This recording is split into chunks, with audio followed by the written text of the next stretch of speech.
Hey, Whiskey Ringers, welcome to a brand new intro. First off, there are still a few bottles of our single barrel rye finished in Armagnac casks, picked in partnership with This Is My Bourbon podcast. Check out the show notes for links to purchase. Second, I am thrilled to announce that I've joined the Bar Cart Co-op. This group of podcasts and shows has a show or multiple for everyone. I'll talk more about them in the mid-roll. Finally, there are still two $25 spots available on Patreon. These are the last two spots that will ever be open on that tier, so if you've been putting it off, grab your spot today. There are also spots available at the $15 a month level if you want to support but can't quite commit to that $25 tier just yet. There's a spot in supporting for everyone's budget, and I truly thank you all for making this podcast possible. Hey folks, welcome to a new episode of the Whiskey Ring podcast. Today we're going back over to Scotland to talk about a distillery that at first glance you might not think that I would be talking about because they don't have a ton of whiskeys at this point. It's more about and they're waiting on their single malt for a little bit. Get into that later. But we're here to talk about Arbikie Distillery on the east coast of Scotland in the Angus region. And with us to talk about it is John Stirling, one of the brothers and founders of Arbikie. So John, welcome on.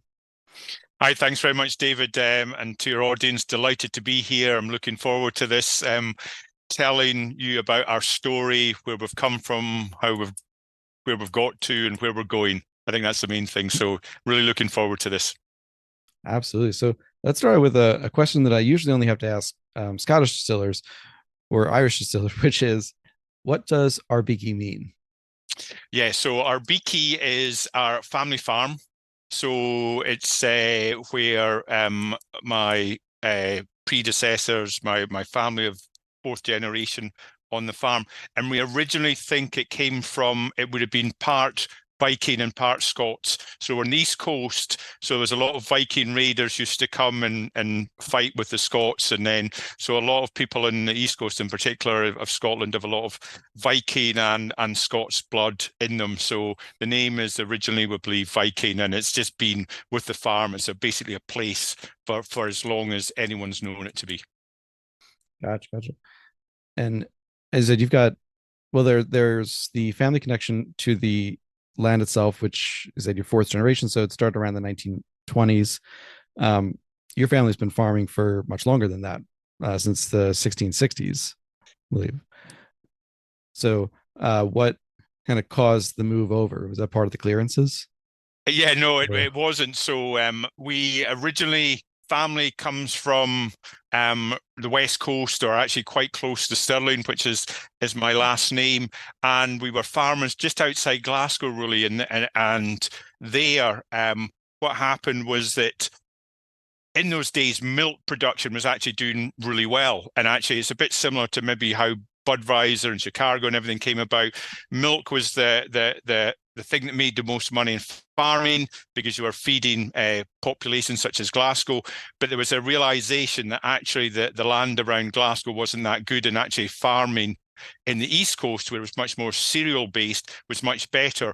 So someone in their wisdom sold up milk production and moved, as did quite a lot of other people when they were making money, to the East Coast and bought up lands in the East Coast. And that's proved to be a fantastic move because Angus is fertile areas in Scotland. It's a little microclimate and it produces some of the best soils. And that's important now because of our growing of all the products we make on the farm for our distillery. So ages and ages ago, someone had the foresight to, when they were making milk, to move to the East Coast and go into cereal production. And now, unfortunately, milk production is not so good and cereal production is much, much better. There was also, I'll tell you a quick story about my mother once traced back our ancestry, and she went right back to the 1690s, actually slightly earlier. And I think she was looking for some royal connection. But actually, what happened, she found that one of our ancestors has actually been hung for being a cattle thief, right? So she was slightly disappointed that there's no royal blood in us. However, when I tell people cattle thief, actually in those days in Highlanders in the Highlands, what you did was, it was almost like a game. You stole cattle from your next door neighbor, so it wasn't quite as bad as it sounds. Yeah, that sounds like a high risk game, though. If, it's a game when you're trying to steal them from your neighbors, but if you get caught, you get hanged. That's it's kind of high risk. Yeah. I think that's one of the things about Scotland, and in particular the Highland and the Highlander. We've always, we're probably quite high risk people over the centuries. So the on the land that you're on now, there was an original distillery there as far as back as we know is 1794. Um, Obviously, given the dates, that wouldn't have been your family distilling there, but it would have been someone distilling there at the site. And the date's important. You've since named the Highland Rye after it. What have you been able to kind of discover about the site itself and what might have been made there?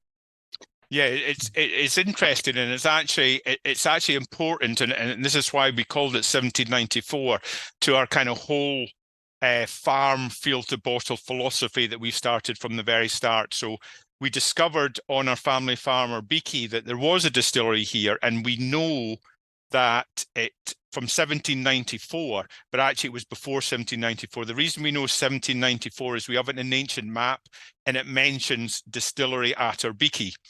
Now, it's really hard to find records about this time because generally the distilleries or the stills were illegal, and there were hidden stills. And if you know about Scottish history and the stills, there was a lot of farm-based stills that were illegal stills. So we definitely had that here. But actually, to be on a map meant I had some kind of authentication.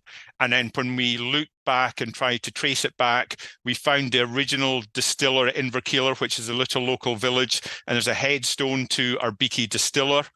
And at that stage, what would have been made is basically in the farm, you'd make whiskey or eau de vie out of barley, wheat, rye, importantly, oats. So anything you were producing on the farm, you then utilize some of that to make your whiskey or base spirit eau de vie. And therefore, that's what happened here. So we know that's what was made. And why that's so important for our journey is that's what we try to recreate. We've kind of looked back to look forward. So our distillery is all farm-based. We utilize the same crops in the farm to make our Scotch whiskey. And that's what we kind of learned from the original distillery, which I can look out the window in my office and can see that unfortunately there's no building or blocks there now, but it was too long ago, but we know that's where it was. And you mentioned this a little bit just before, which was that the East Coast and Angus has great soil, great area for cereal production. And I've heard you talk in previous interviews, you and your brothers, I should say, because you kind of you guys are good about taking turns in interviews to maximize exposure.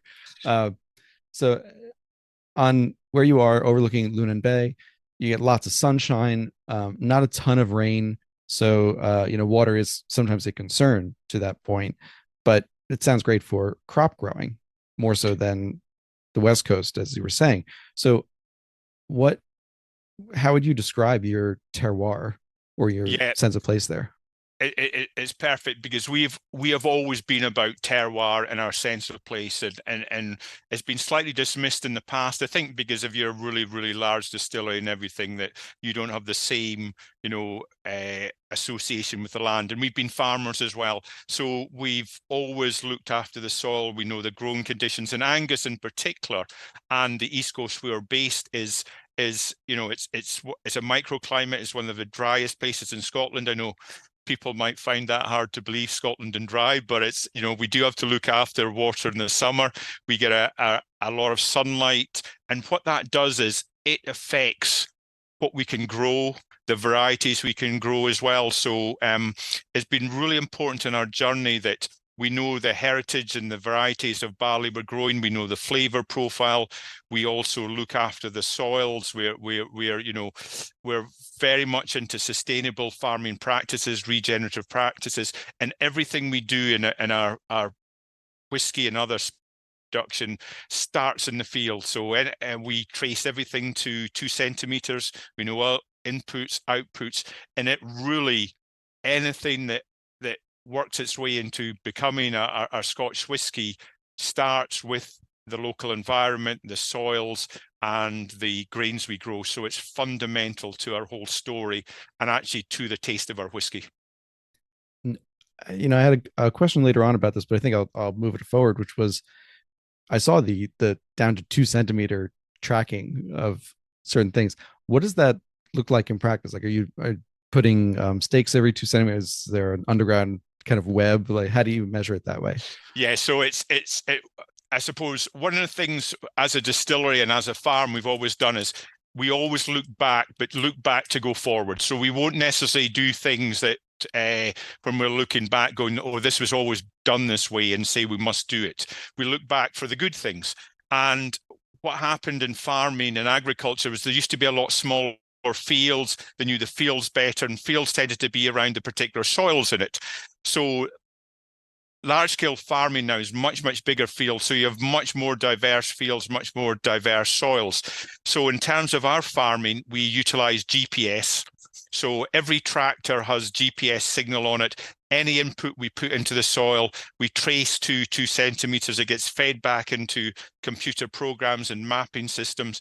So we absolutely know every input that went into that piece of soil, every output, and at the same time, every few years, we actually soil sample, analyze the soil, analyze it for carbon. So we have a complete map of our farming practice down to, with the GPS, it's down to 2 centimeters. So we can alternate, we can reduce certain things into soil if it's not necessary. So it's really modern farming practice that allows us then to take that through to our distilling process.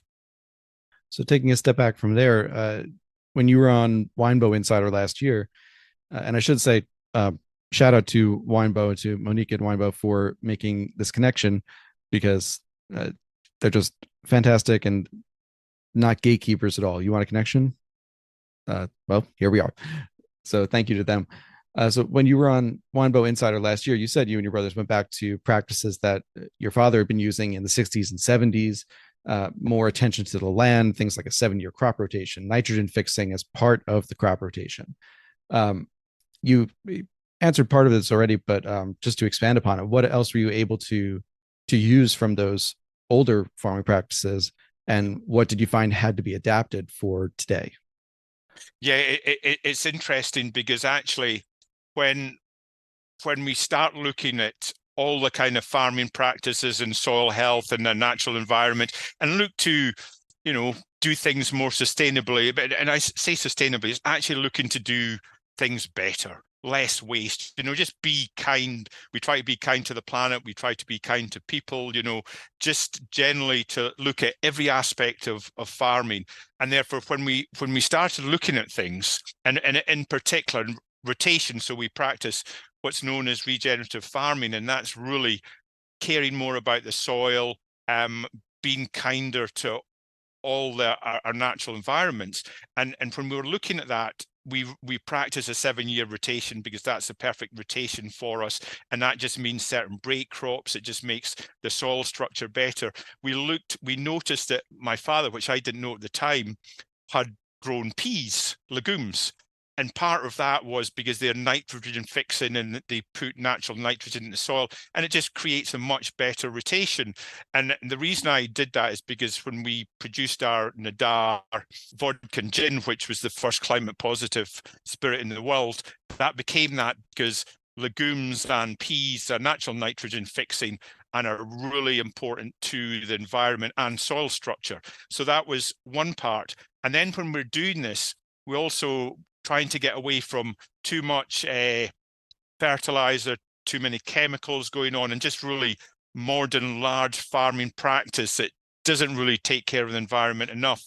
We started then looking at some of the varieties that were growing, and I found my dad's diaries from the 50s, 60s, 70s, and 80s, and then we looked at the barley varieties in particular he was growing, and therefore we saw certain barley varieties, and then we were looking into barley, and for the people that are geeks of the barley world, at the moment in Scotland we have one particular variety that is grown across the distilling industry, and that's called Laureate. Or before Laureate was Concerto, and now after Laureate you've got something called Sasse and Diablo, but they're really the same strain. They're like cousins or sisters and brothers, and therefore they've been grown for yield in the field, and yield in the still. And therefore, we believe, and I think it's been proven now, that a lot of the flavor profiles were kind of bred out of these earlier heritage varieties just for yield, because yield was the most important thing, as I said, for yield in the field, yield in the still, and therefore a lot of the flavors were forgotten. So we start looking back at these varieties, and then we found that some of them, the flavor profile is much different. The flavors are really, really interesting. And people have known the famous Macallan of the 70s. It was a grain they used was called Golden Promise. And a lot of the 70s were much different varieties. So we're actually using the Scottish equivalent of Golden Promise, which is a variety called Tyne. We've got one called Midas. We've got Ducado. So we've looked back at my dad's diaries, picked heritage varieties that we know grows here because he was growing them for a number of years. So we know they suit the natural environment. And therefore, part of our process now is to use these heirloom or heritage varieties to create really interesting flavor in the field for a whiskey. But at the same time, the added advantage is they're actually more sustainable. You know, they grow better here. You get less yield. So that is the downside. But we are more than happy to give up that reduction in yield for the added benefits of a natural terroir-based barley that grows here, that creates interesting flavors and is more sustainable and better for the soil. So with the varieties that you're growing, and you're at between the Concerto, Laureate, and Assassin di Diablo for the new strains, it's kind of like when a company, when their patent's about to run out on a medication, they make one slight change and it's a whole new patent. It's basically what they're doing, decade over decade. But as you said, for you guys, you're using specific ones that grow better for you and not necessarily for the yield. And I'm just looking at the bottle of the Highland Rye that I have, and this one has Concerto malted barley from the field, the Big Moor. And it made me think, for, when the distillery idea started coming back for you guys, and you were figuring out what the crop rotations would be, what all the inputs would be, how much testing of each grain did you have to do to figure out, which one would work for you? Or did you happen to have some that were already in place that worked better for you? Yeah, no, it's an interesting question, and it's actually, and a lot of stuff we do is amazing as such a small privately owned distillery we've done. So we've kind of challenged a lot of the natural or normal thinking, and we've challenged ourselves more than anything. So when we looked at this, and actually when you mentioned the Concerto grain, so Concerto is what we were growing, Concerto and Laureate and Sassy. Future varieties of our Highland Rye will be the Midas, the Tynes, the Ducados.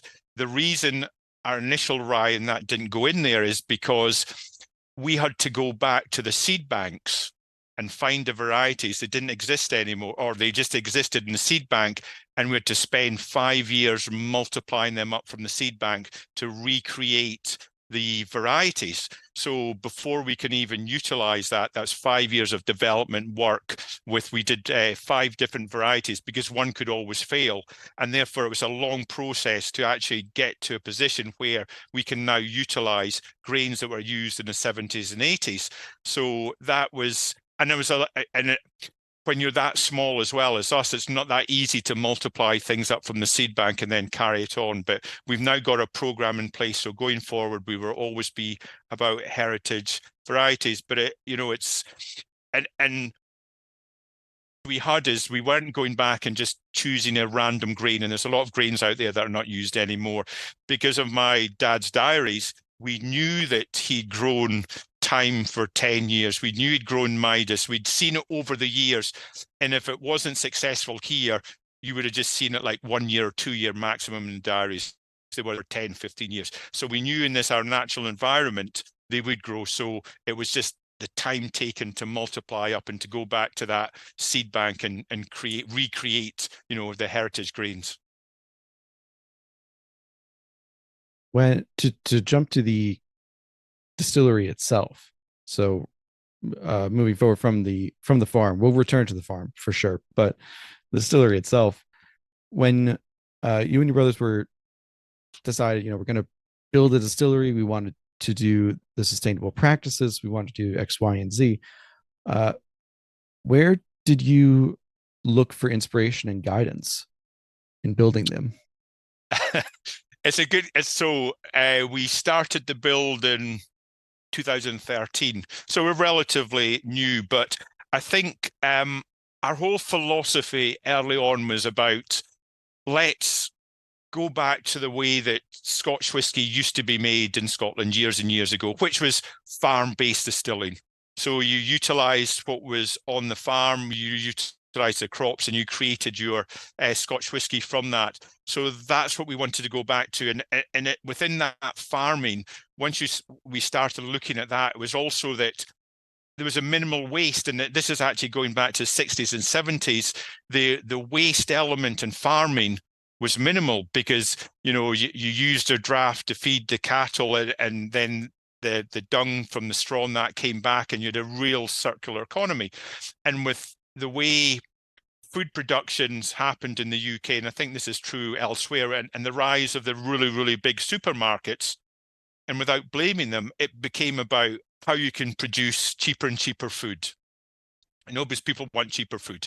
The problem with that is when you do that, you make it harder and harder down the chain, the supply chain, for people to survive. And the farmer, to survive, then had to just think about yield.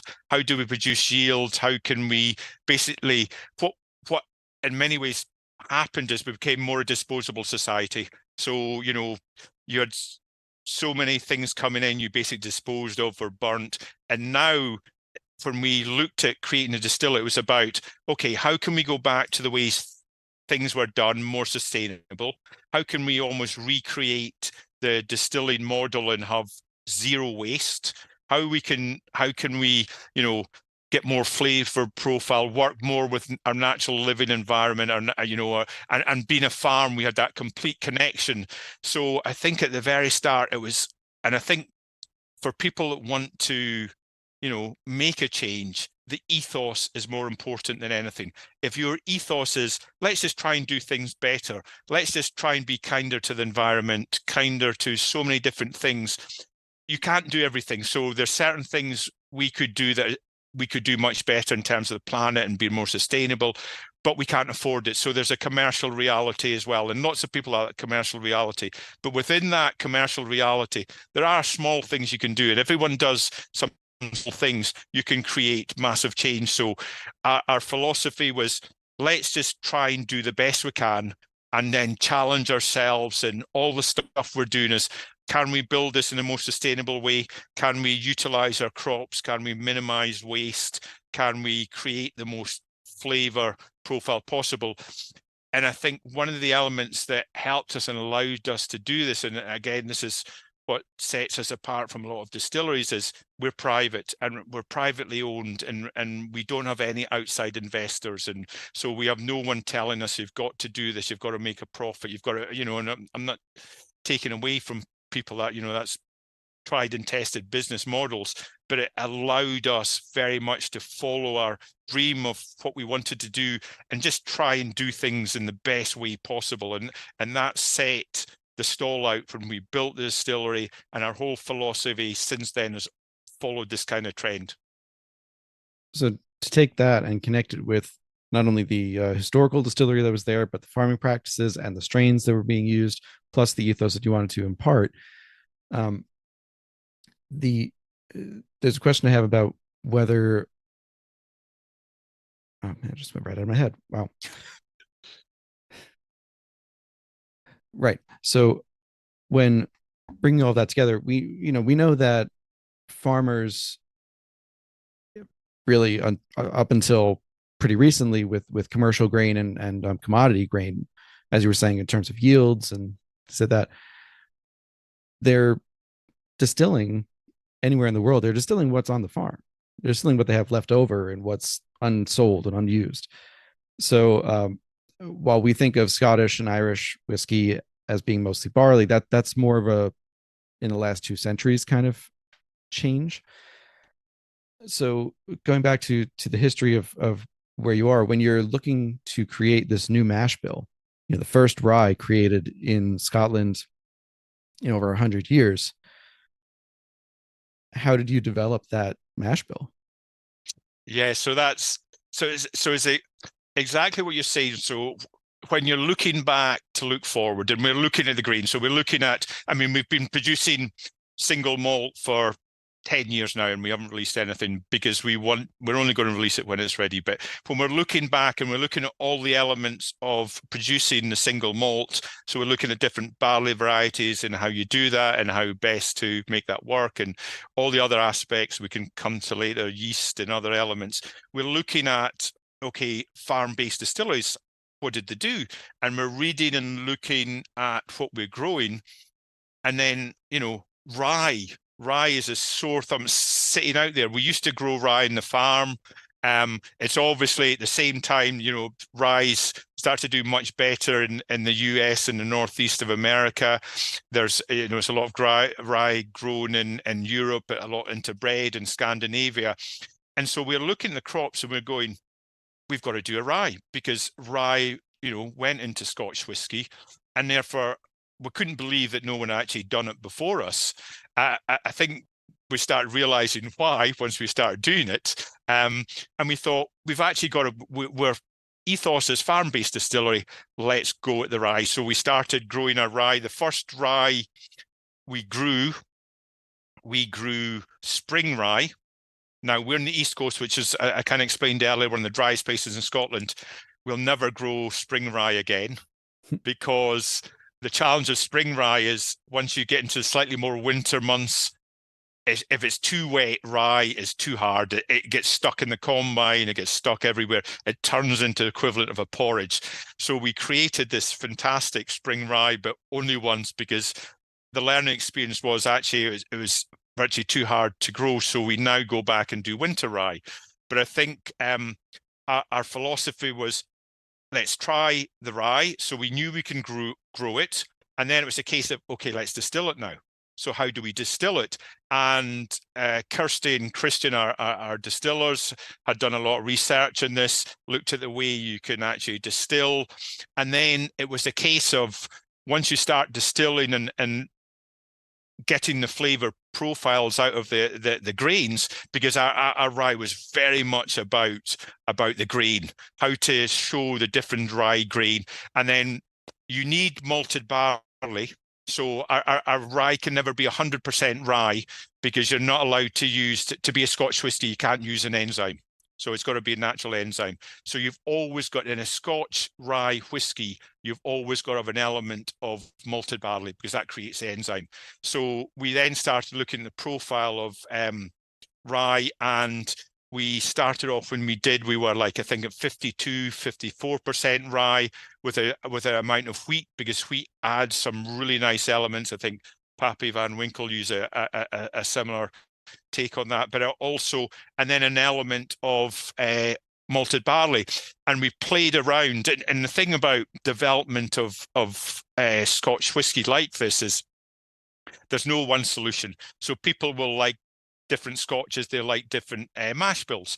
So we've played around with the mash bills, we've looked at different varieties, and our latest release is 60% rye, 25% malted barley. That's up significantly, and the remainder being wheat. So this is so our 1794, that's the kind of mash bill that goes into that.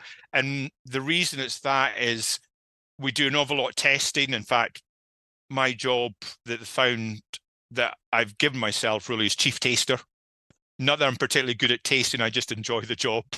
So we found that, yeah, it's not a bad job. We found that by the varieties we're growing, that was the perfect mash bill for us.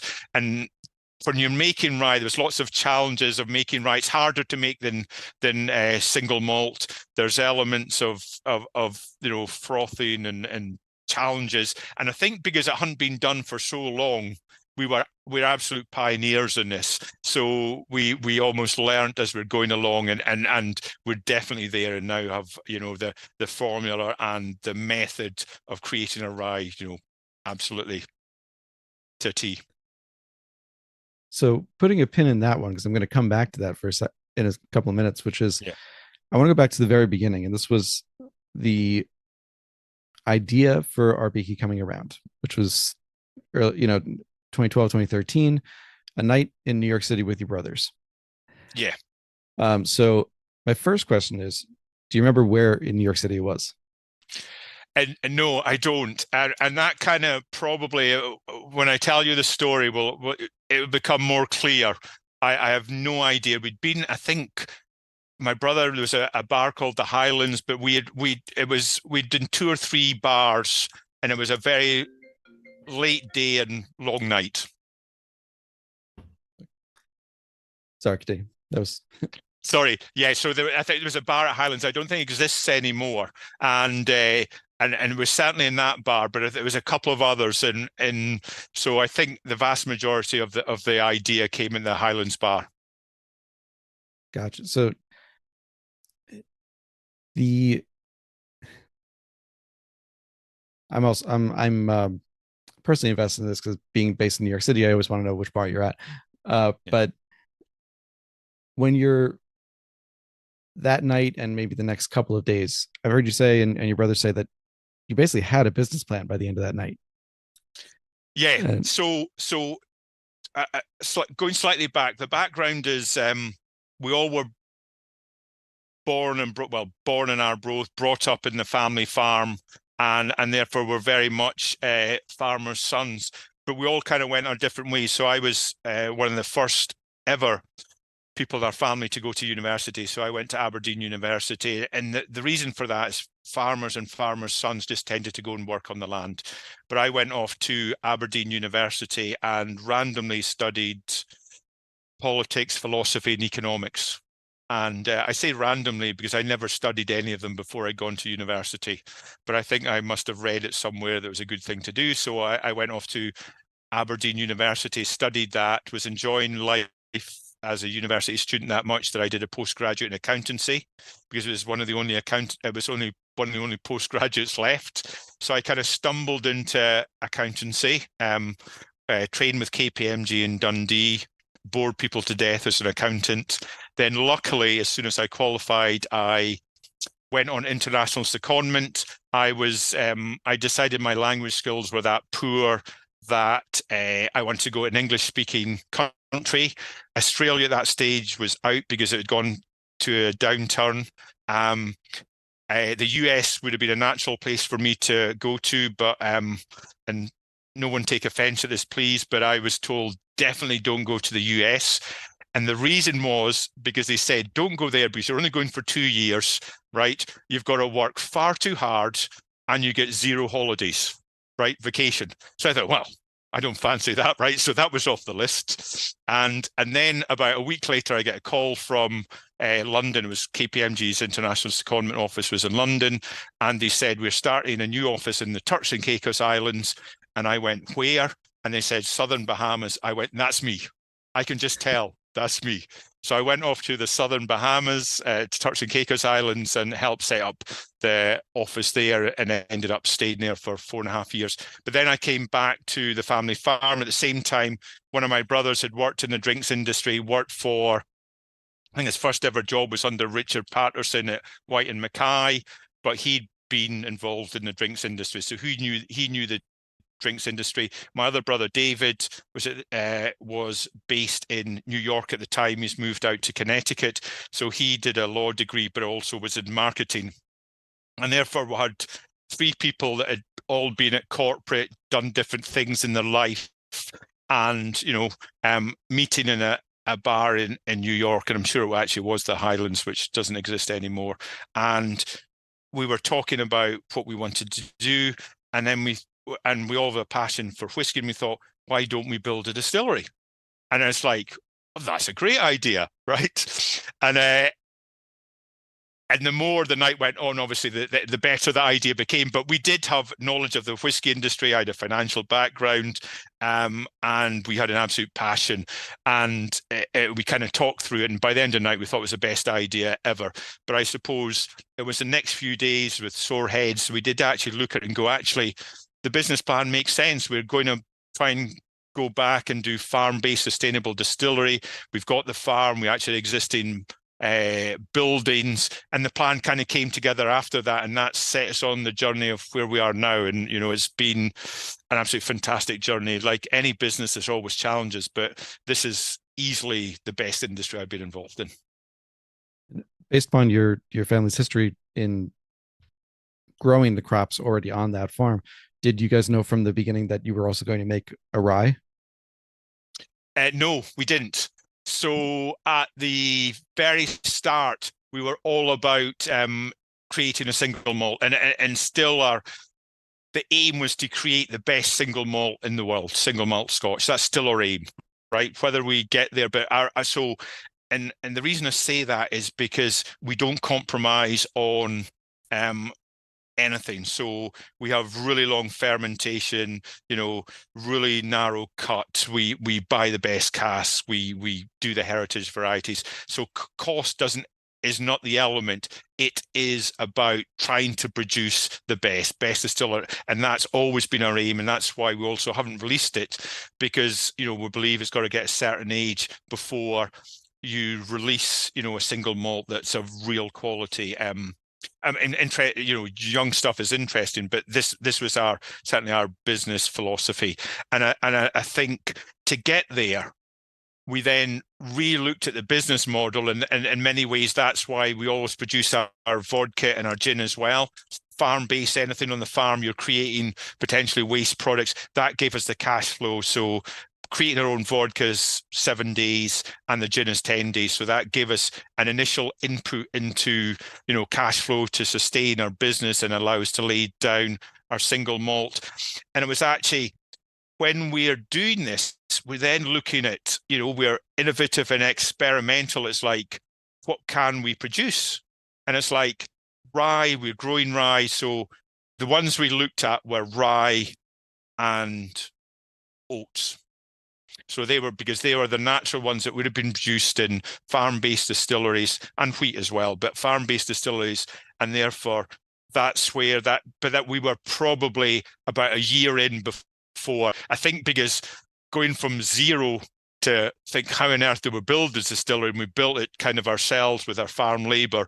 How do we actually do this? We kind of kept any other ideas out, but it was roughly, I would say, about 6 to 9 months in, we decided, we're going to do the grains as well. So with that as well, when you were on the Family Business podcast just a few years ago, you said something that stood out to me and that factors into this, which is that everyone has their own story and way of distilling. And that's not necessarily a new thing that I've heard, but it is a theme that I've been hearing more and more and more, that there is still plenty of room in the sandbox for newer distilleries and producers, as long as you have your own story and your own differentiators. Now, in that beginning phase, let's say the first year, so between that night at the Highlander and by the time we figured out, okay, we want to do a rye, did you already see the market gap into which you could fit? Yeah, I would say as a business, I think we saw the market gap very early on, and the market gap was not just about farm-based distillery and going back to the way things had been done with heritage varieties and terroir. So producing terroir-based spirits, because generally the large-scale distillers who do an absolute fantastic job, their goal is to produce a consistent spirit. So if you're drinking Glenfiddich or Balvenie or Glenlivet, they try and get the same year consistent so you're drinking the same basically flavor profile every year. Now, that is amazing they can do that, in my view. It's amazing they create that consistency. Our philosophy is, no, we're terroir based, the environment's different, the weather's different, everything is different. We're like a wine. So when we produce our spirits, every year they will be different, because they are based on whether it's the variety or the settings or the heat in the distillery. And therefore we like that way because it encompasses our natural environment. And also, people can have the argument that they prefer the 2015 or they prefer the 2016, just like a wine. People have different taste profiles and prefer different things, and we'll get certain vintages. And we love that way of doing, almost like it's a natural way of, and a more natural way for us in making whiskey, and just say, this is the year, this is what we produced, and also our distillery has always been very manual. So we tweak here, we tweak there. So even if the conditions were absolutely the same, which they won't be, then our distillers potentially will alter it, for whatever reason. And therefore that is a fundamental part of our business. And we thought people will like that. And it wasn't being done, at that stage. And then the second thing that was probably the main thing was that we also realized that there's a gap in the market for older whiskies. So you look at the 18-year-olds now, the 21-year-olds, there is not that much of it around, because what's happened is Scotch whiskey has become increasingly popular. Scotland, even though there's a lot of new distilleries, is not a big country, and therefore the chief executives, rightly, of their companies are responsible to their shareholders, and they want profits now. And to get profits now, you sell probably too much spirit, and you maybe don't have enough that's been laid down at that 18 or 21 or 25 years. And that's why a lot of these spirits are so expensive, because they're hard to get. So our business model was lay down and only release a single malt when it's really, we think it's absolute ready, and we're kind of aiming at about 18 years. But it was then also to create terroir-based different spirits that encompass what we're all about, and therefore by doing that, we really will create, when you drink an Arbikie or you drink the Highland Rye, you're drinking a spirit that is very much to this distillery. And we'll touch upon that 18-year-old single malt a little later on, because I know you're using the Macallan 18 as an inspiration, and that is my favorite expression from Macallan. So, but just closing up with the market gap, for over the last now 10 years since then, how has the market gap changed and evolved for you, as you, not only over time, but as you've developed these new products, as you're implementing these sustainable practices? Is the market gap still out there? Yeah, so that's a really good question. When we first did it, we weren't quite sure it was going to work. So when we've done releases, we've had actually very little stock. So some of our first releases that were finished in an Armagnac cask, finished in a Pedro Jimenez cask, and finished in a rum cask. And each year, as we've gone up, we've done a small amount, roughly 1,300 bottles or so, and just demonstrating the rye in a special finish. At the same time, our standard 1794s not had any finish. It's always just been about the grains. So you're tasting the grains in a virgin oak. So that was what we started doing. So when we started going into the market, we'd actually produced very little to start with, because we weren't 100% sure it was going to work. We've since ramped up production, and bear in mind, when I talk about ramping up production, we're not a Glenfiddich or a Glenlivet or a Macallan, right? We're not 20 million litres, we're 250,000 litres, which is our kind of maximum and the kind of where we want to be. So we're always going to be small and very bespoke as we started ramping that up, and then it allows us to release a bit more rye onto the market. Now, when we started doing this, there was people saying, "Oh, you can't do a rye Scotch. It's never been, why are you doing a rye Scotch?" So there was a lot of elements that challenged us, saying you shouldn't be doing this. But we said, no, absolutely we should, because it's the way that Scotch whiskey used to be made. In fact, so much so that I think I can tell the story now, that the Scottish Whisky Association tried to stop us. We're now members, so we'll definitely be challenging, and they are they do a fantastic job for, I've got the whiskey industry, because they keep the standards really high. So we went through the process and showed them that no, actually rye Scotch had been done. But since then we've had Inchdarney. So Inchdarney have released a rye whiskey.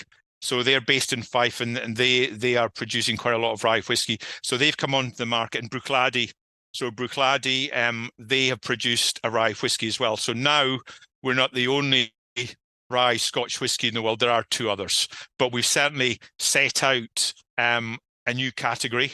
We find it incredibly interesting category. It allows you to taste the grains fantastically well.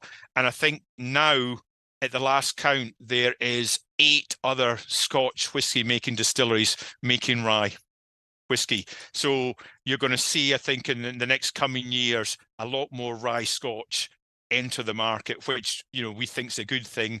And we kind of sit back and say, give ourselves a little tick because, a tiny little distillery challenged the market and now it's becoming more of the norm. So, and I think for us, it's going to be really good because we're absolutely been the pioneers of this. We were Berry Brothers in London had us down as one of the pioneer distilleries in the world, and we just did something recently with them. So, it's good when something comes to fruition. So I would say to the audience, you're suddenly going to see, a lot more rye Scotch in the market, and that's going to be interesting because the flavors that come out of it is, it suits different people's taste profiles. And to your point, to one of your points, the Scotch Whisky Association is not always the most welcoming of new styles, let's say. And also it's worth noting, I mean, not every new style that comes along, historical or brand new, is accepted. I mean, we've had, for example, Compass Box on the podcast early in last year, I should say now. And we know they had a lot of trouble getting a couple of their products approved to be called Scotch whiskey. So to hear that the SWA was willing to, once presented with the evidence and with the historical proof that no, this was a thing, that they were willing to include it, still with the high standards they expect, but willing to include it, is kind of a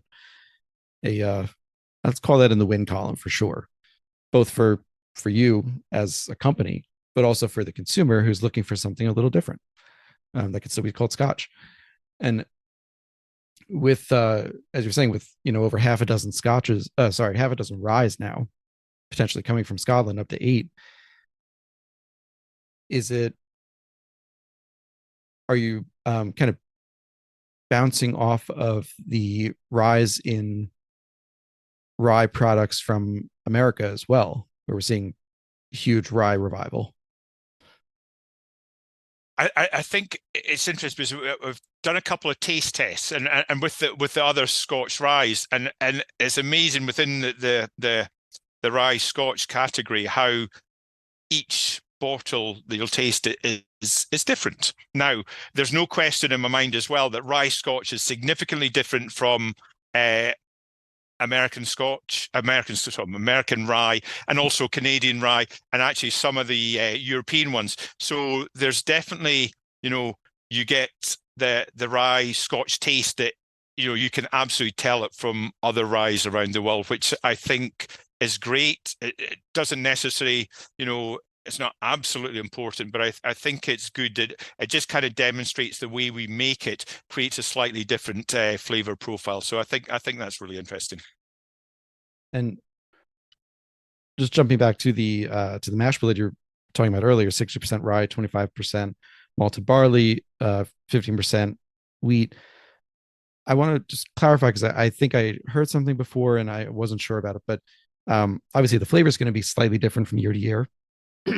Sorry, with the vintages, if you will, from year to year. But will the mash bill itself remain static?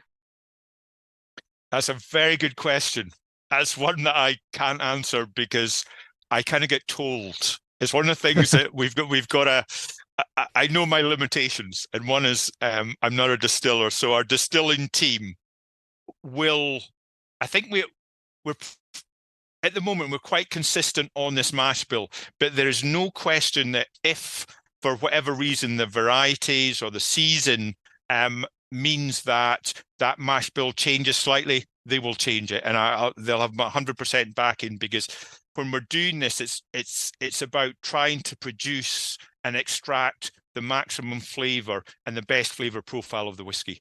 So we've been I think for the past 9 months, we've been in this kind of mash bill, but that does not mean the future. It won't be tweaked here or there. But I think within that kind of boundaries, it might go up a few percent, down a few percent, but it'll be roughly that, because that we've kind of the elements of the grains seem to you can taste the different elements best, I think, in that.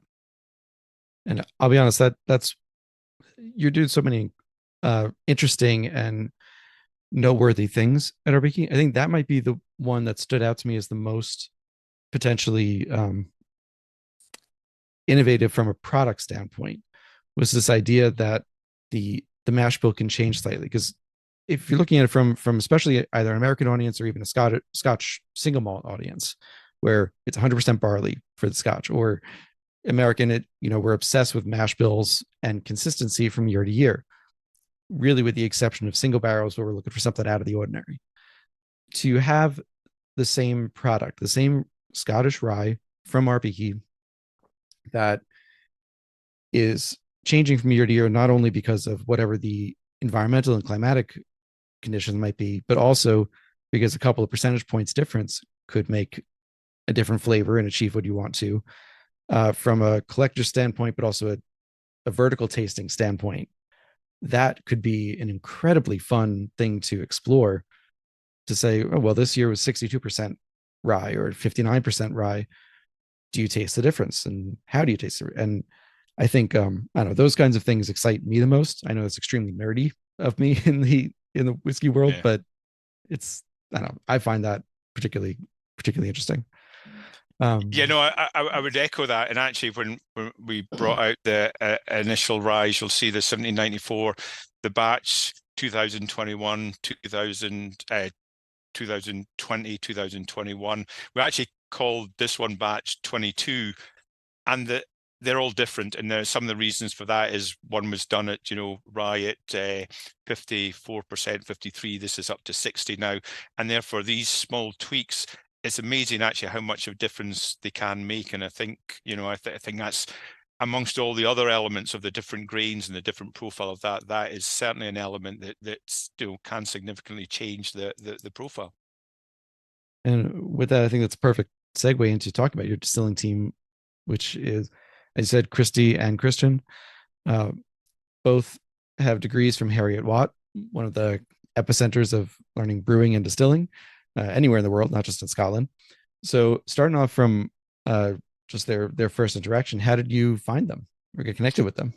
Yeah, so it's quite an interesting story. So when we were looking to build post bar, post hangover, looking to build the distillery, we thought, okay, we've got all these elements. We know farming inside out. We've got the buildings. We've got the financial model. We kind of had all the setup. The one thing, which obviously quite importantly, we're missing was a distiller. We needed to get a distiller. So how do we get a distiller? So we decided that we would try and find the best distiller out there. And what we did was we approached someone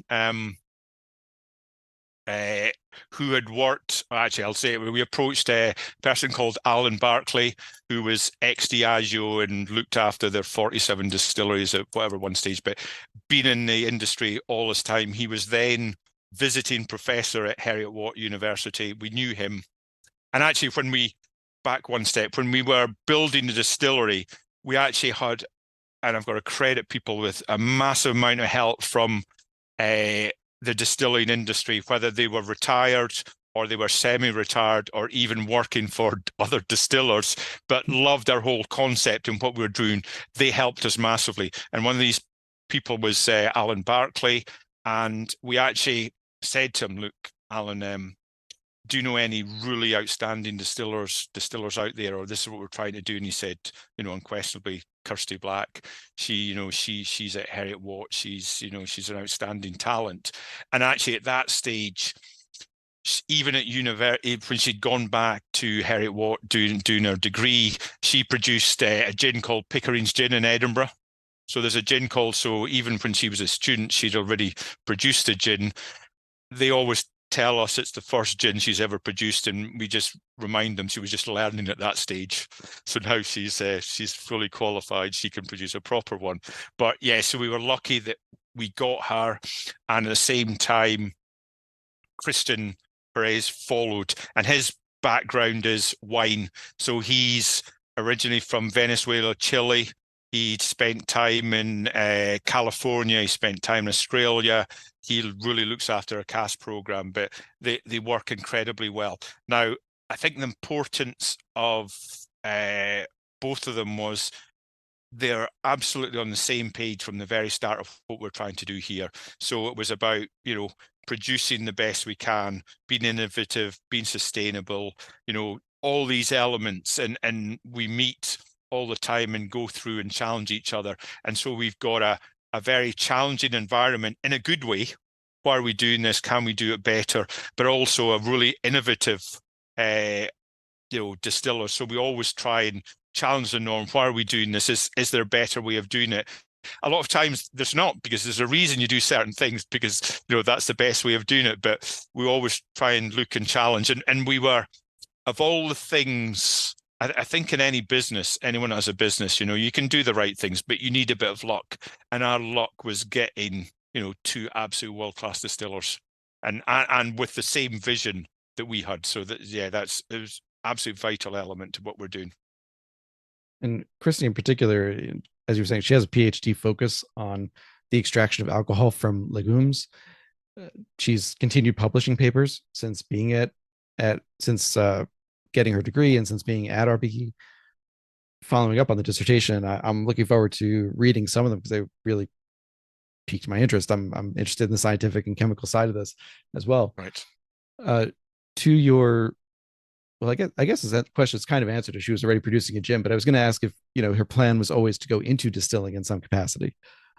Yeah, I think and that's where we had the massive advantage, and one of the reasons we've got it. And I'm sure there's a lot of people that are envious of the quality of distillers we've got.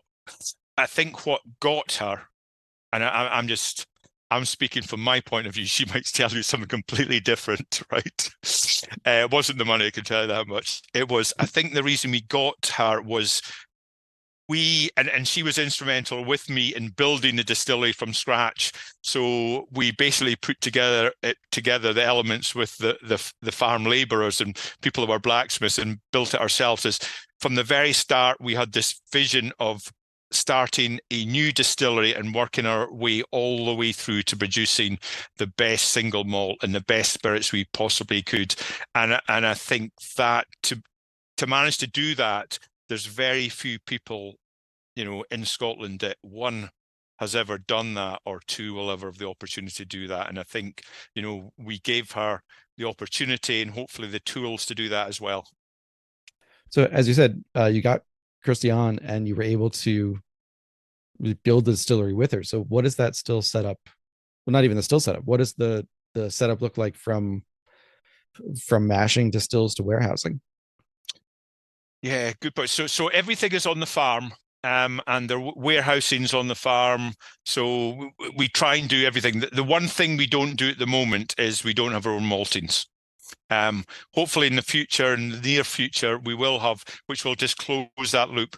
The reason we didn't do maltings originally was, one, because of the cost, but two, also ability. So if we were doing everything right and couldn't produce the proper malt, that would have been a good start. So at the moment, we actually use our tractor and trailer and drive it 7.5 miles to Boort's Malt, which is in Montrose.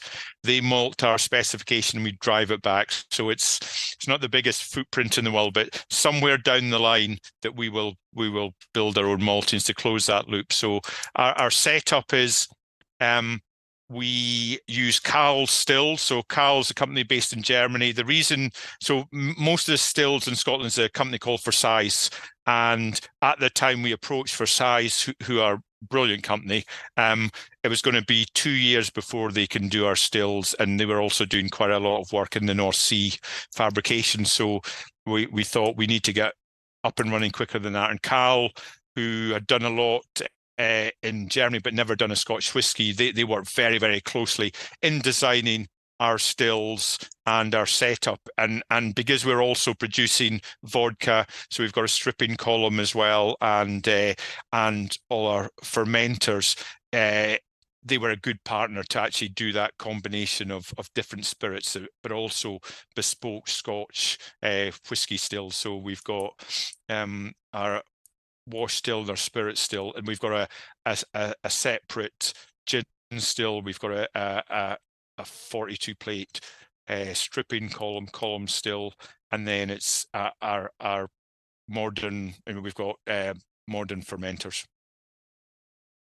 And it's interesting to hear you use Carl Stills, because for audience members, Forsyths is to Scotland as Vendome is to America. It's like the go-to place for stills, but they also, in many ways, also parallel in the fact that Vendome has a 2 to 3 year waiting period, even now, to get stills made.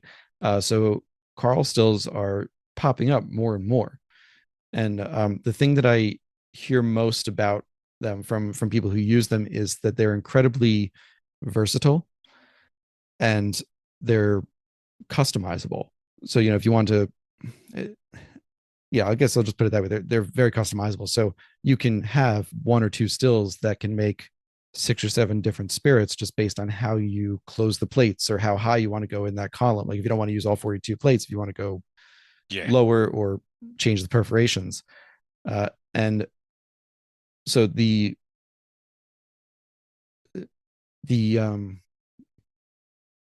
sorry, my questions are just going right out of my head today. Well, on that, I'll tell you on that. So your point there about, so one of the reasons, that we utilized them was because they hadn't done Scotch whisky still, so they made them very bespoke to us, right?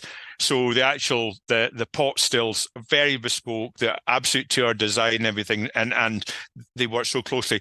The column still with the plates, highly customizable.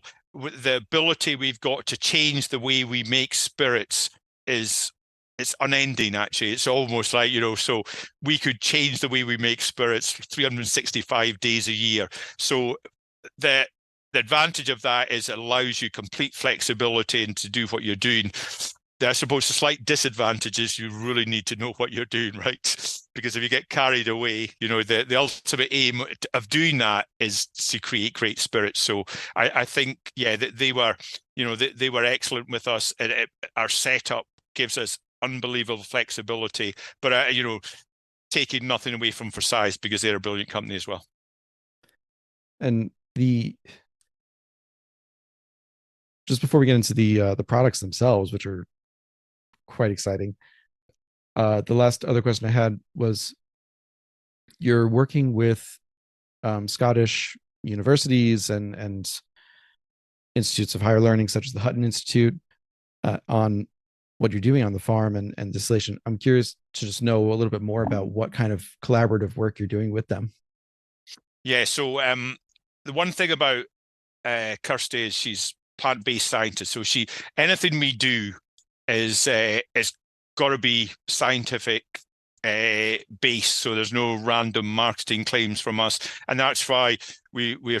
I mean, don't get me wrong, we're not 100% perfect, but we try and absolutely make sure that anything that's said is backed up by science, and probably instead of a marketing claim. So, because of our scientific background, and she worked extensively with Arbikie University and 4 other universities around the world in creating the Nadar gin and vodka, which is pea-based spirits, legume-based. Nadar, because that is Gaelic for nature, and the thing we touched upon before, is brilliant for soil rotation, but also because peas carbon capture, it becomes climate positive. So it's minus 1.54 kg CO2 per bottle. In fact, it's better than that now, but that's proved by life cycle analysis and by the university people working that out. So that kind of set her on the road, and she got her PhD in the extraction of alcohol from peas and legumes. First person ever to do that. So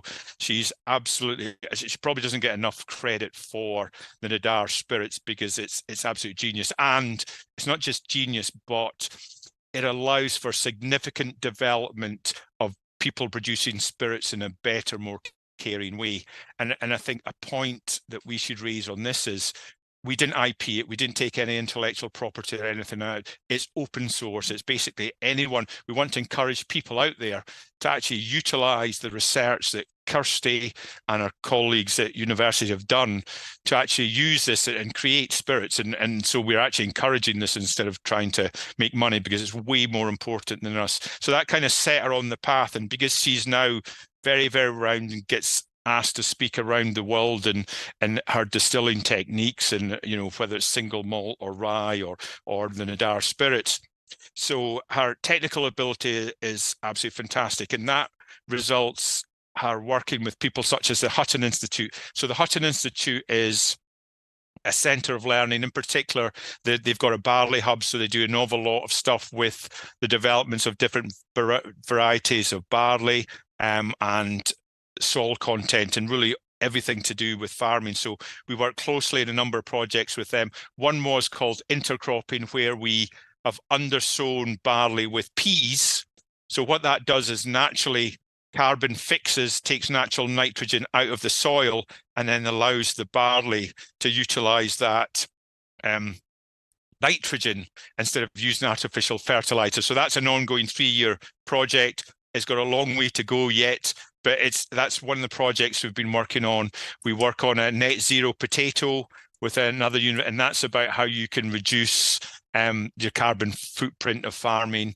And there's another one of capturing carbon dioxide out of the distillery, turning it into CO2 for either concrete or into making ice. So we're always looking. I think she's got 6 or 7 ongoing projects at the moment around this. So we're definitely, even though we're very small, an innovation hub in many ways. We're doing the green hydrogen.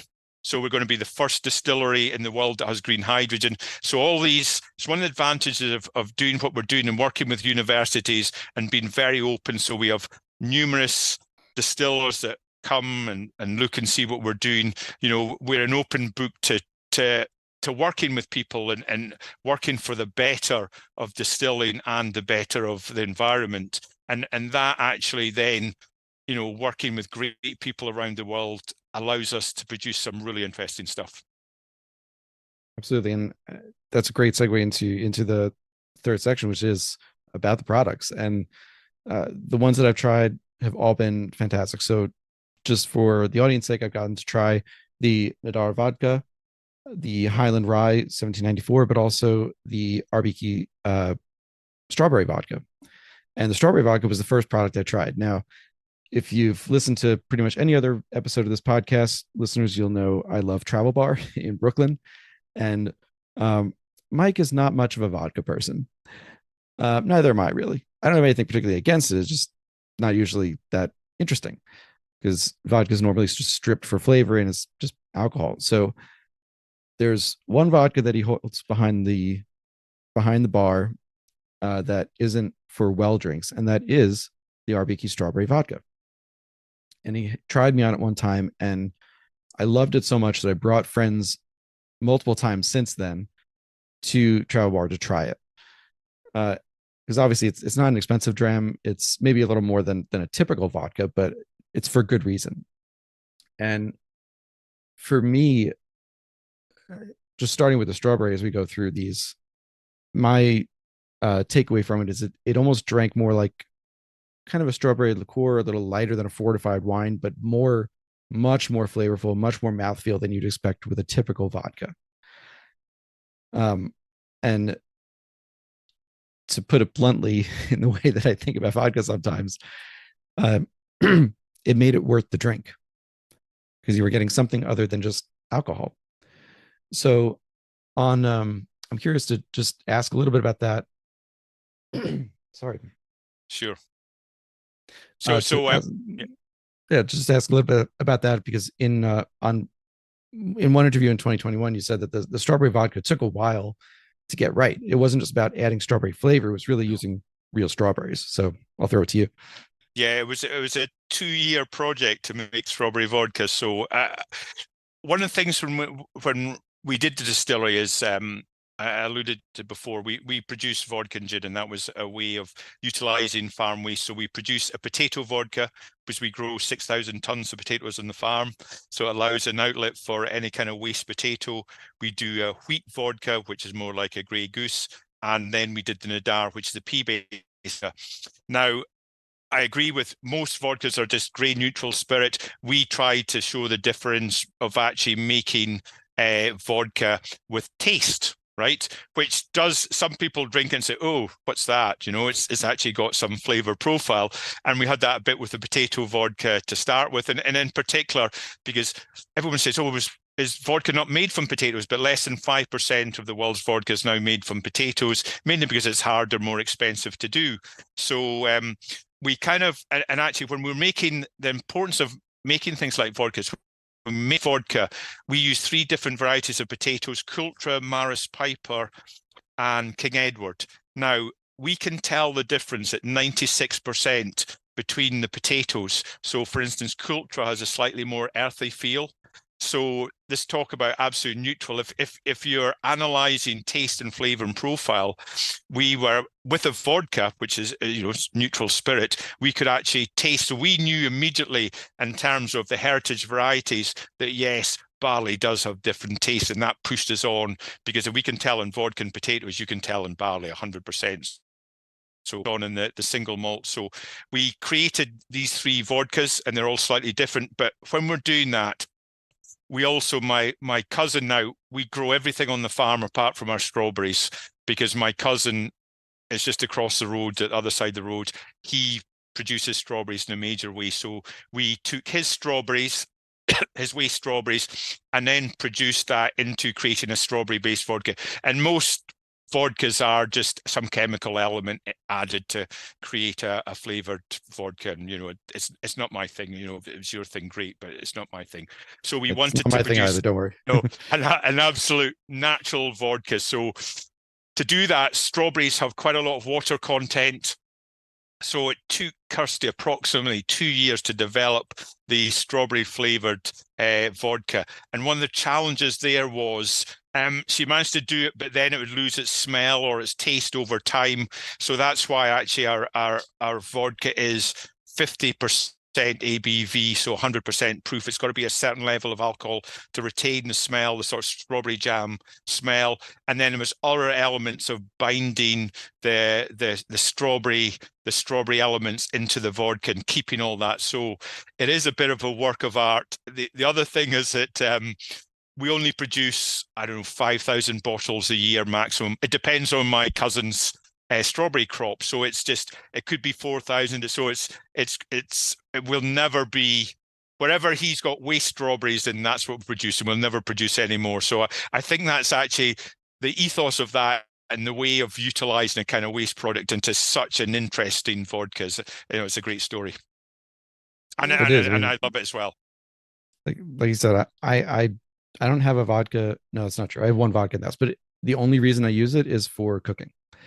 Like I make vodka sauce or something like that. I just don't drink it. It's, but that, like, I want to go out and get a bottle of this because it's that good and it's that interesting. Plus, I just like strawberries. And you're not going to get a natural flavor that gives you gummy bear vodka or whipped cream vodka. No.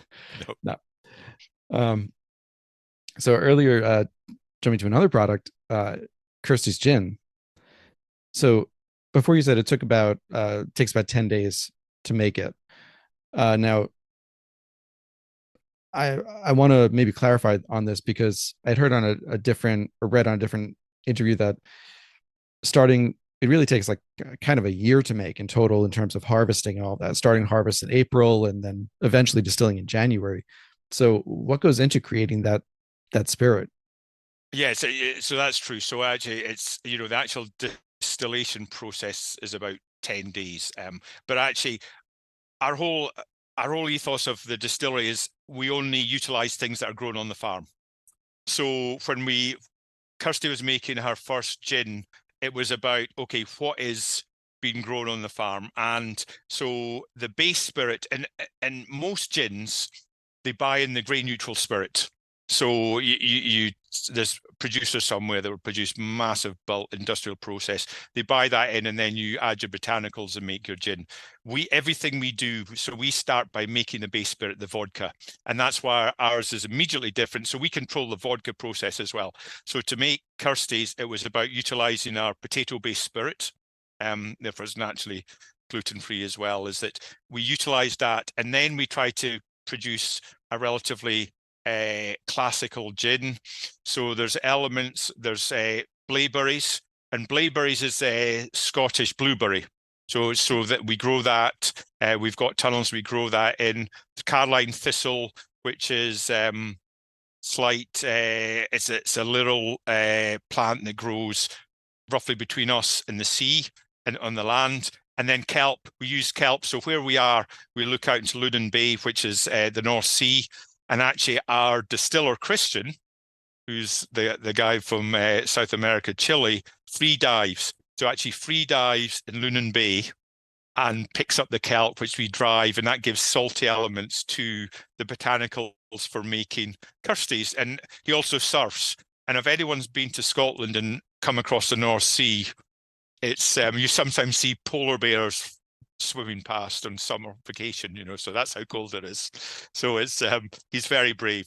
But so our botanicals that go into Kirsty's are all very natural to us. And then you've also got, generally in gins, you've got 3 or 4 base botanicals that go into every gin there is. So all of that is grown in our tunnels on the farm. And even in Scotland, we do a chili vodka as well. And we grow our own chilies, habaneros, and then smoke them in a cask to create that chipotle flavor. So, if you're buying any of our products, it must be made on the farm. And that's why we'll never do, a tequila or a rum, because we can't grow these elements. Yeah, that's fair. I mean, I to be honest, I wouldn't taste tequila anyway, but a rum I would definitely taste. But I was going to ask the juniper in particular, because if it's a gin, it's got to have juniper. That's the one required ingredient that you got to have in there. And you've planted over 5,000 juniper trees on the property. So does it handle I guess it handles the environment quite well. So juniper's interesting, because juniper used to be all over Scotland, and then it got a certain disease and it kind of wiped her out. So Scottish juniper became very, very rare, and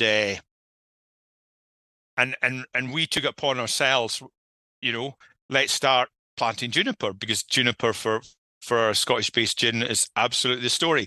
And then, this is the entrepreneurial part of me, I found out that you plant juniper, it likes the bad soil areas, and we're quite lucky, we don't have that many bad soil areas. So any bad soil area, I started planting juniper. And then I kind of started running out of areas. And then I thought, well, the verge of the roads, that may or may not be mine.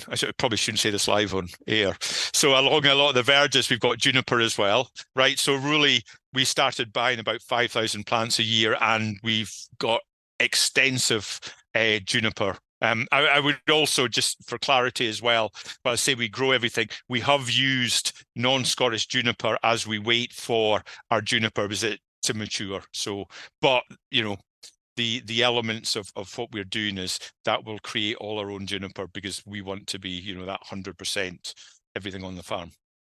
Sure. And I think that's fair. At a certain point, you've got to, just like a startup company, if you're starting up with brown spirits from day one, you're going to be sourcing it from somewhere because you need to. But just knowing, again, you have the plan. It's part of your plan to get there. So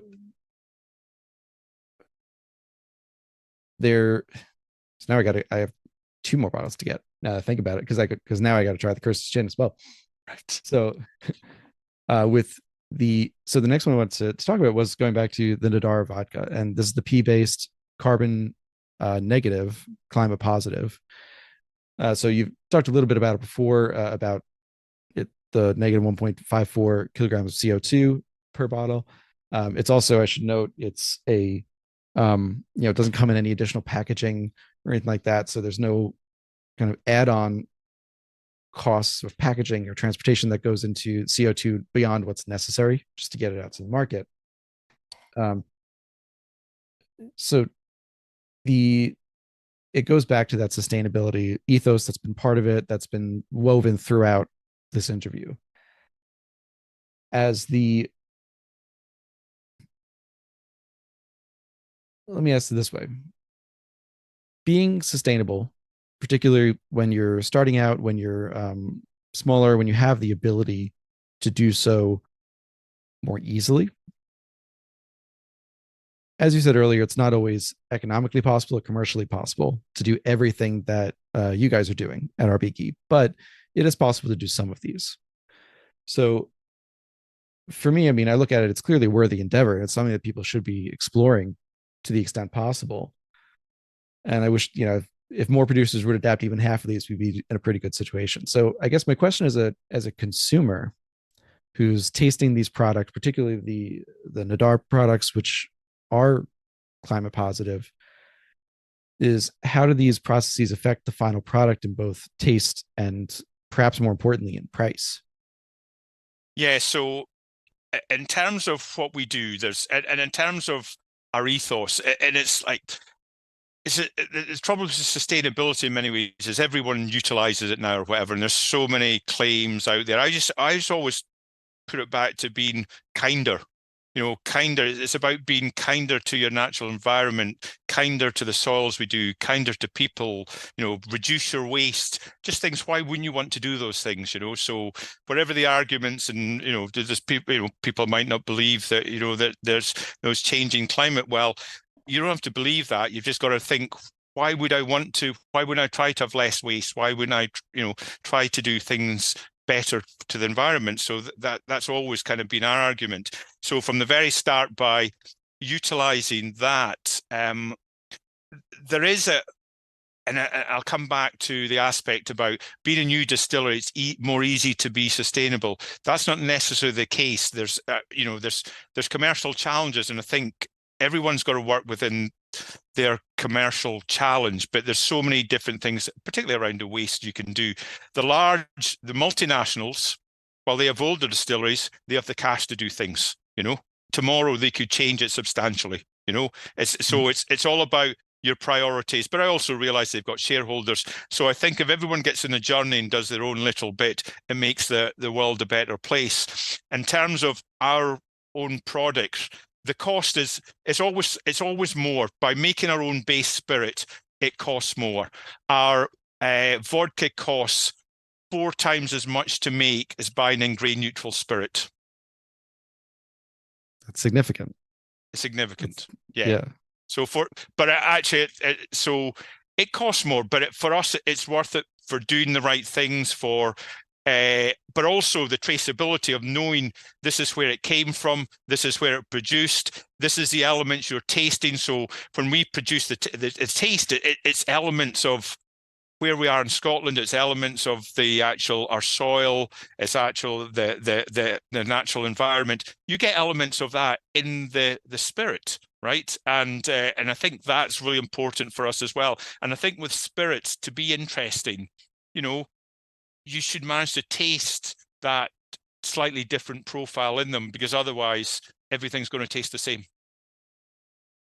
Agreed. And as I was tasting the Nadar vodka, I was reminded of another podcast guest, which is Ballyvolane Spirits in Ireland. They're making a milk gins, or whey, really from the whey. Right. And gins are actually pretty diverse in how they taste, and I enjoy that about gin, because it can be very different from place to place if you really if the producer embraces the sense of place about it.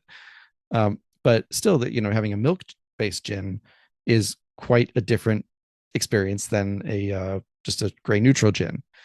And I had the same kind of experience with the Nadar vodka, where it's like, I don't think I've had a pea based spirit before. So, and that's, to be clear, that's PEA based spirit before. So it didn't taste neutral. It tasted not like peas, but there was something different about it.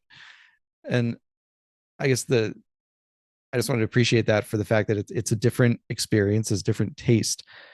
And something that also I'm thinking about, and maybe this is a question for some of the regulators, is if you were to take a pea-based spirit or a legume-based spirit in general and age it treat it like you would a whiskey, what category would that fall into? Because I mean, it's usually a vegetable or a starch or some kind. It's definitely not a grain. So what would it fall into? And I'm curious what would come of that. Yeah. Uh, but so back also harkening back to something else you said earlier in the interview, which was that you're capturing the CO2 from fermentation and uh, it's being used to it's being captured and being reused elsewhere in concrete and in other uses. You're also monitoring the water. You're recycling that when possible using photovoltaic panels, hydrogen power. You've had this in your plan kind of since the beginning, and to ask the same question as for the other processes for other distillers that are starting out and that are young and still kind of have the ability to start from scratch. How difficult do you imagine it being for those kinds of producers to adopt some of the practices? Well, I think green hydrogen is different. We won out of all the Scottish distilleries. We won a contest because it was to build the green hydrogen, and it's so innovative. That's expensive, and that's out with most people's reaching us because it's kind of government funded project. But I suppose it came about because they looked upon us as the most sustainable, innovative distillery in Scotland, and that's why we won it. So, but I think for starting out, if your energy source is the major one, so you just look at what kind of energy sources you can use that is potentially kinder to the environment. And I think there's a lot in the last few years, a lot of learning out there about how you can recycle water better, how you can retain heat, how you can recycle heat, how you can utilize so you spent grains going back to feeding cattle and how that can be more circular in manner and just actually reduce your waste. And you touched upon it earlier as well. There's packaging. So the major areas in terms of being sustainable is farm-based and your packaging. And to make the biggest difference is probably not in the distillery, it's these elements, what we term scope 3. So packaging, there's an argument, and we're seeing it being asked for more and more of having zero packaging. So some of the big state bars are now saying we don't need packaging. And therefore probably the labels are going to change a bit more to impart some information, but I don't think that's a bad thing. The only challenge is gifting, in particular if it's a more expensive item. But I think generally you think, why do you actually need packaging? Most of it's just disposed. You get something in a carton, it's stuck in the bin. So why actually have it? So I think for new distilleries, look at the process. There's a lot of information out there now. Is I think energy is the main challenge you've got, and how you can do that. Whether that's PV panels or air source, but there's a lot of data coming out about how you can be much more efficient. An advantage of this is if you are much more efficient and you take on some of these new technologies, it actually costs you more to run your distillery. So there are significant advantages of doing it as well. And it's worth noting that you're in a place in Scotland where PV cells can work. I mean, I don't know if they would be as useful on Islay or on the West Coast, Yeah. but yeah, it's still worth looking into. And I think I hope more will. Yeah, I mean, every shed we've got on the farms have PV panels. So even in Scotland, it's the light. It generates significant amount of electricity. It actually helps run our cold store for our potatoes. But it works in Scotland, so it's going to work elsewhere. That's for sure. Exactly. So to close out, the last questions I have are about that single malt that's been resting. And like I said before, you're using Macallan 18 as a main inspiration, and you're letting it age to ideally 18 years, which, I mean, I've interviewed and talked to a lot of Scottish distillers, a lot of distilleries, period.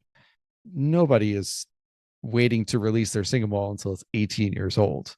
So, how did I'll call it at minimum a bold approach, let's say. Yeah, I think it's more. I mean, we've always stated 18, but 18 in many ways is about, we know it's a kind of an iconic age. So, we know how good the old Macallans were, in particular the 18-year-olds, and I touched upon it was the golden promise is an element of the barley in that. So we've always, it's been quite an iconic 18-year-old and obviously a very iconic Scotch whisky. So our aim, and I told Edrington this as well when I met them, that our aim was to produce a Macallan 18 but better. Right, which they obviously laughed at, but we're serious, and whether we get there or not, that's our aim, to be the best and to produce that. And I think our statement was more about being a young distillery. We only want to release our single malt when we think it's absolutely ready and absolute perfect. So it doesn't mean we might still release small amounts in the next few years, right? Because one of the things that lots of other distillers keep telling us, you fool, why are you doing this? It's that kind of thing. But you can peak in Scotch whisky, and we've done a lot of things with different yeasts and everything. So if we get one of our single malts that we suddenly think is absolute perfect, it can reach a peak and we'll go down. So, but our aim at the moment, certainly still as we're 10 years in, is we're still going for that 18, and it's all about finding the almost perfect year that we think we're kind of optimum for the taste and flavor profile of our single malt. And one of the advantages, again, of releasing our rye whiskey is it's definitely matures quicker and younger. So I think the peak for rye and as young as 4 to about 8 is probably optimum for that. Whereas I think the real classic single malt somewhere around the 18 mark is about its peak. Can't disagree. I've had a couple of younger single malts that have come out, and they are very, very good. But there is something about the additional age that it does make a difference. I'm usually okay with about 10 to 12 starting out as my good range, but like you said, that 18 is a magical year for Scotch single malt. So with that, I will close this out. So John, thank you so much for coming on, talking about Arbikie. I have a couple bottles to go out and purchase and try them because I'm fascinated by this. I will be waiting the next 8+ years for when that single malt is ready to try that out. Maybe by then I'll be able to take a trip over to Scotland to try it in person. But is there, before we close out, is there anything else you want to tell us about Arbikie Distillery that I may have missed? No, I think that's covered an awful lot. I mean, obviously we're in America, and you mentioned Winebow earlier, who's our distributor. So we're across most states in the US now, and it's our favorite market. So it's been a pleasure talking through our kind of journey, and even now we know we're at the very start of it. So in the next few years, we've got a lot of even more interesting things, if that's possible, coming out. So we're always innovative, we're always challenging and trying to do things better. So thanks very much for having me on. It's been an absolute pleasure, and I've loved speaking to you, talking to you.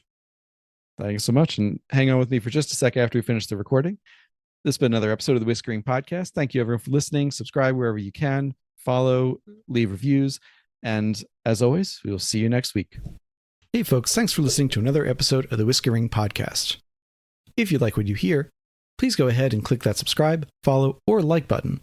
Leave a rating and review on your podcast app of choice, and let me know what you want to hear. You can reach out to me through the podcast apps or email me at david@whiskymyweddingring.com with any suggestions or ideas for new show guests. You can also support the podcast at patreon.com/whiskeyinmyweddingring. That's whiskey with an E, for as little as $1 a month. $5 a month gets you access to bonus content, including our soon-to-resume Under the Influencer series, and $25 a month means you join the Barrel Share Club. Each month, Barrel Share Club members get to try products sent to me for review, bottles from my own collection, and sometimes bottles that I just pick up because they're fun or interesting. Right now, only 5 spots remain in the Barrel Share Club, so grab your place today. Finally, please follow on Instagram. You can follow me at Whiskey in My Wedding Ring or at Whiskering Podcast. You can follow me on Twitter at Whiskering. You can follow on Facebook at Whiskey in My Wedding Ring or join the Facebook group, the Whiskey Ringers group. And I hope to see you there. Cheers, thank you for the support, and see you next time.